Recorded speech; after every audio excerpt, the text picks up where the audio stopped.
The share of young adults still living with their parents just hit the highest level since 1940. Of course, in 1940, they lived at home because they were saving themselves for a good husband. Today, they live at home because rat-infested one-bedrooms cost 60 hours a week packing groceries. It is getting worse fast. At age 25, 14% of silent generations lived at home. It was 15% for boomers, 20% for Gen X, 27% for millennials, and now it is 30% of Gen Z.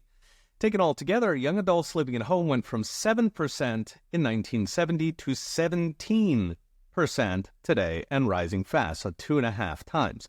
Note that in 1970, most young adults living at home could actually afford to move out, about 60%. Today, that's 18%. The other 82% are stuck.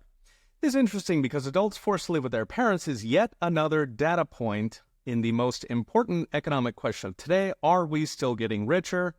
Or have they finally killed the golden goose that delivered rising income generation after generation since round about 1789? In other words, did socialism finally break the camel's back?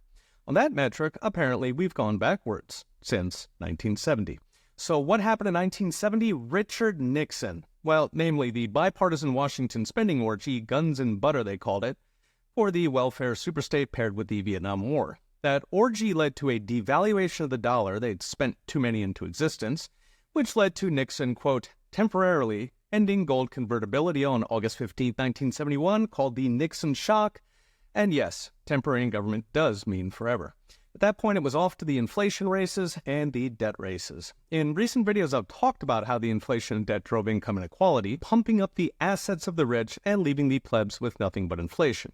One consequence, apparently, being millions who cannot afford to live on their own until age 35, at an age where their parents already had 3 kids in a house they owned, whilst they cannot even afford to rent.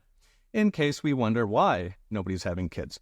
Ms. Shedlock dug into the numbers to see what's driving it. For one, incomes are falling, so since 2000, the median real income for young adults has dropped by 10%, while rent has soared since COVID, up 25% according to official numbers. The upshot being just 18% of young adults living at home can actually afford to move out.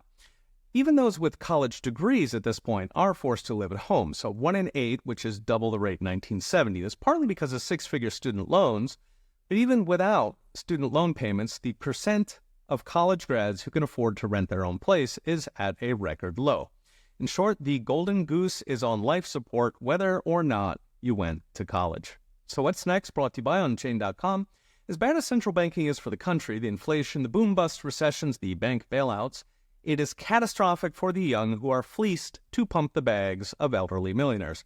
A few months ago, I quoted Professor Scott Galloway's rant how young voters are pissed off about being poor and are ready to burn it all down. Unfortunately, very few of them connect the dots that their tormentors are in Washington and that they themselves have been the useful idiots who made it happen. Okay, we'll be watching. See you next time.